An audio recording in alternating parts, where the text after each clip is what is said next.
Hello, everyone, and welcome back to Intuitive Conversations with Tamara and Chantel. I'm Chantel Neufeld. I'm Tamara Franz. Today, we are continuing our conversation from last time called What If I'm Scared of the Future? Because a lot of things have changed. Right. We recorded that episode the day after Inauguration Day, and there was a lot of uncertainty in the air, but since then, events have happened that have directly affected people. And we didn't want to ignore the very real fear and pain that people are going through. And this is not necessarily a conversation to provide solutions or suggestions. It's just a conversation to acknowledge what's going on and to share our own thoughts and maybe our own fears around a world that's changing.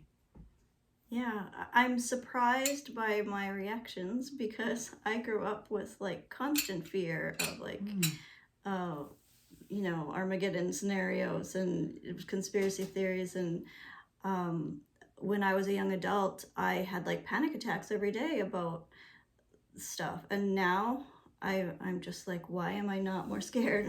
I am in a way, but I'm just like, that's an interesting phenomenon. I've been thinking about that because moving to the Bible Belt at age 13 was a huge culture shock for me, in that I had never before been surrounded by that kind of thinking. Constant focus on the end times, the rapture, whatever you want to call it. Yeah, just looking up at the clouds every day for something was going to happen. Why go to college if it's just going to end, And there was this real fixation on the book of Revelation. And in my mind, the irony for me is that when the Antichrist shows up, that group doesn't recognize it's right in front of you. And I mean, when I say Antichrist, I mean the exact opposite of what would Jesus do? Taught, what right? would Jesus do? The little bracelet, right? Because in my mind, the Antichrist has shown up again and again and again throughout history, right? You could call Hitler the Antichrist. You could call anyone who perpetuates. It's about your definition of the word. My definition is just the complete opposite of what would Jesus do. Mm-hmm. Yeah. And so it's just this fascinating phenomenon to me of the holding up and the lauding of people who represent the exact opposite of peace and love and forgiveness and mercy and all of the things that come up again and again and again in the teachings that I grew up on. But that's kind of a digression. I wanted to come into this conversation because it just felt like it's so easy as a Canadian, North American, privileged white person, not a member of the LGBTQ plus community, somebody who's not immediately targeted by the rhetoric and the actions that are being directed at vulnerable people. And I never want to go into it's good to have practices, and we gave some really good suggestions in our last video, but I'm always trying to find that fine line between, what are some good practices to keep us grounded and centered and not fall into fear and despair. And at the same time, you don't want to cross the line into spiritual bypassing and, let's just, send light and pretend that everything's awesome and I'm not going to be touched by this because I'm a spiritual person. And no, people are having very real things happen to them. So in a time like that, what is our response? I just feel like if everybody is paralyzed by fear, that it would stop people from creating what we want instead, and stop from, making people wake up that both sides are human. Mm-hmm. We need each other to survive, to realize that, the art of war has been enacted to make people hate each other on either side. And to, to see past it. If we're stuck in that fear space, if our bodies are kind of shut down and our minds are going a million miles a minute, how can we then create the heaven on earth that we want? It's all about balance. It really is. Yeah. And fear is a very useful tool in the hands of somebody who wants to keep people biddable and from stepping into their own power. We've talked, I think for a couple of years now, or many years, we've talked about how we're moving through a time of change, because it has to be that way. Our systems are not built to support the direction that humanity is moving in, and our systems are actually becoming toxic and destructive to the environment. They're just unbalanced, and they haven't evolved with us. Right. And we're growing in consciousness, and so we need new systems to support that growth. And we see a younger generation coming up who sees the world differently, and who often can't believe the mindsets that we get stuck in around what color is your skin or what gender are you. Like, that is just they don't see it. They see people as human, and that's the bottom line. Like, it's just why would you waste your time on that? You have life to live. And so falling into fear is exactly playing into authoritarian hands who want to and you can always tell when a system is dying, when people who are rising up to the top, who their only method is to make people afraid and then present themselves as the solution. And so this divisiveness of, these people are taking your jobs, and these people are threatening the purity of your nation, or these people are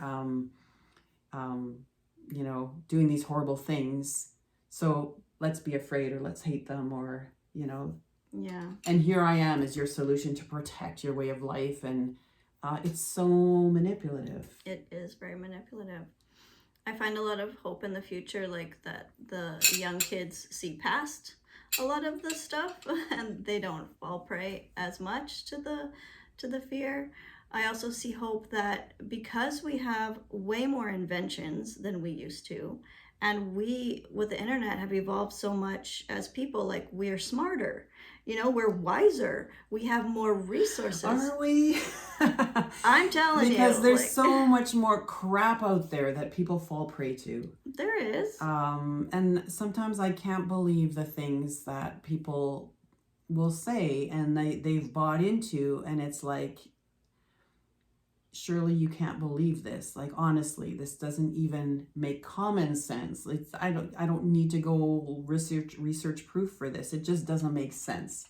Yeah. But it fits that person's, it fits the hole, that fear-shaped hole that needs to be filled with something. And so they grab onto it. And when I look at the percentage of people, though, who are like fundamentalist, or what's the word, like just extreme, when I look at the percentage of people who are extreme on either side, I think it's less than we think it is. There's a lot of people who are just not voicing their opinion at all, who are just quiet in the shadows and are just like, I just want everyone to love each other. Why can't we just, why can't we just love each other? And those people need to speak, because the voices of hate and fear have a huge loud megaphone right now. And with leaders at the helm who spew this kind of hatred and fear-based rhetoric all the time, these people are emboldened to go out there and give their Nazi salutes. And I think anybody who loves justice and freedom and equality and love and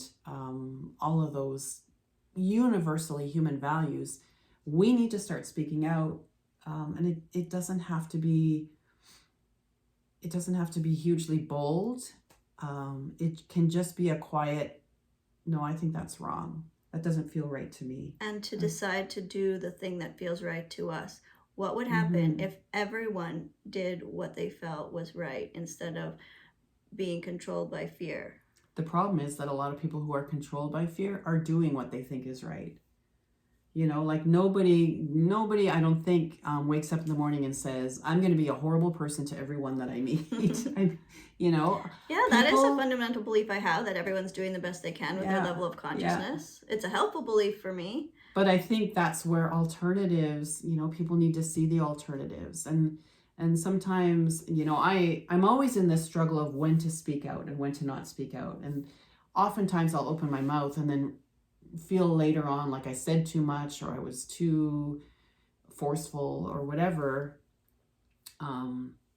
And I try not to, less and less I try not to argue with people, because I know I'm not going to. Yeah, and it's usually not to try and change people's minds. It's usually to present a different view, so that other people who see the conversation might also be emboldened to step into their power and say, I can speak out, I can say what I think is wrong, and to defend the people who don't have a voice, or, you know, who are being targeted and are afraid.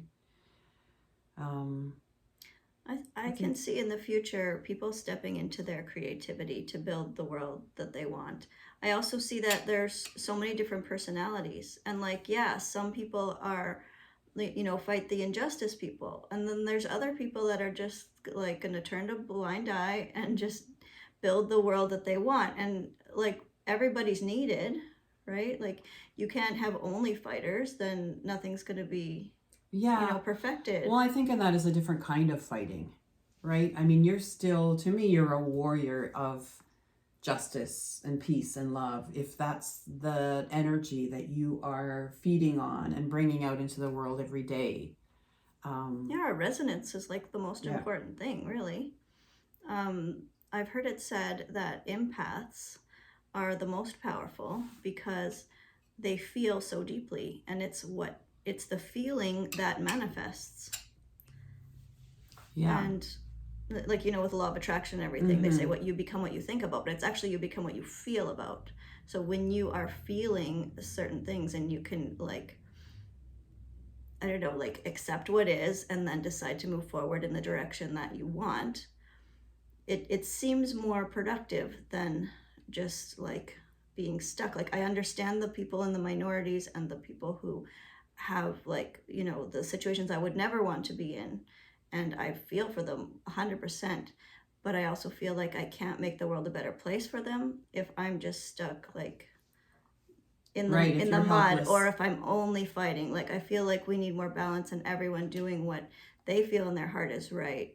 You know, what is their part in building a better future for us? And we can't allow ourselves to be paralyzed. Yeah, exactly, because what's that going to help?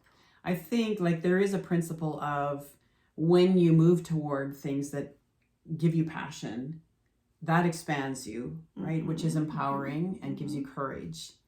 I think getting together with friends and having conversations like this, where you're free to talk about your fears, but not go live in them, right? There's a release that happens. There's some kind of a venting, and now you can step out and you're like, what am I going to do about it? Put on your courage hat again. Yeah. I think on principle, love is stronger than fear. Yeah. And one of my favorite quotes from Stephen Covey is, vision is stronger than baggage. So I watch enough news or just look at enough headlines to stay just enough informed that I sort of know what's going on. There have been times when I've had a compulsion to follow the news cycle. I guess the Scorpio in me likes to dig into and know the motivations and all the inner workings of, like, why people are thinking the way they're thinking and why things are happening the way they're happening. That's just a part of how my mind works. But then I get to a point where there's enough of that. I have to step back then and get into something healthy and really get into the energy and the vision of what I want the world to be. Because I think taking away people's vision is a deliberate way of paralyzing people. Or taking up all their energy in resistance. Or in even just survival. Yeah, for sure. Because, like, what if people didn't have the jobs that they had, like, that they hate? What if they could use their creativity to build the world they want? You know, like, how different would the world be if everyone had their dream job and did what they were good at, what they were born to do, kind of a thing? Someone still has to clean the toilet, so that's always my thought around that. Well, right? Every time I go into a shopping mall. There are people who really love cleaning it. It makes them feel good. But in a shopping mall. Those people should be paid like $30 an hour minimum. But back to, like, the seriousness of the situation. I like to look past the finding a bad guy thing, because I feel that's so, like, basic. Like if we rise above it and we look at like the ideologies behind everything, the fear, guilt, and shame, and we can recognize when it's happening in our lives, like in our personal lives or on the news or whatever, then we can choose to like step out of that and not participate in war tactics, not participate in cult tactics. Like if everyone saw past it and was just like, we're gonna love each other no matter what the, tiny percent of the population who thinks they control everything, like. Yeah. And we talked last time about connecting with your highest intentions and values, right? As that sort of North Star of who do I want to be really? And I find that's so necessary for me because I am a scrapper. And I am a social justice warrior in the sense and that those people are needed. If I see someone being targeted, I want to jump in. But yes, stick up for the underdog. So I always have. So then part of me says yes, but sometimes there is a bad guy, right? Sometimes there is a side that is perpetrating evil, if you want to characterize it as evil, on people. And I don't want to be a bystander. I don't want to just retreat into my meditation room or whatever. And I'm trying to find the balance of both of those things, right? Which is not easy, because I just feel like we have a choice point now to do things differently than past wars in the future, or past not the future. We have a chance to do things different in the future because in the past we didn't see the cult tactics, we couldn't call them out, And if we can do that now, we can move towards what we want. Like if we can find a balance, is what I'm saying. We have a chance to do things differently. We can have that worthiness in ourselves because we're not going to do anything if we don't feel worthy. And that's what the cult tactics of fear, guilt, and shame make us feel, is that we're not worthy. And it's like a lack mentality. And we need to move into an abundance mentality that we are enough and there is enough. Like there is enough resources and inventions out there to create solutions that we don't need the past stuff anymore. The control people can do their controlling over there and we can build something better. Like I just want people to look outside the box of the past because we have more options now. Oh, I think that is the human story, right? We're always growing beyond the constrictions that previous generations lived under and maybe tried to perpetuate. And it's always a fearsome thing for older generations to see, the boundaries being moved on them, right? But what is the alternative? Like I go back, and this is my childhood training, growing up on Bible stories, but the story of the Israelites coming out of Egypt is kind of like that liberation of you are being enslaved to a dominator system that wants to use you for its own benefit and keep you from envisioning any possibility for the future. And then when you find the escape, and here's all this uncertainty now, right? Because, well, what are the boundaries now? What are the structures? How are our lives going to be managed now?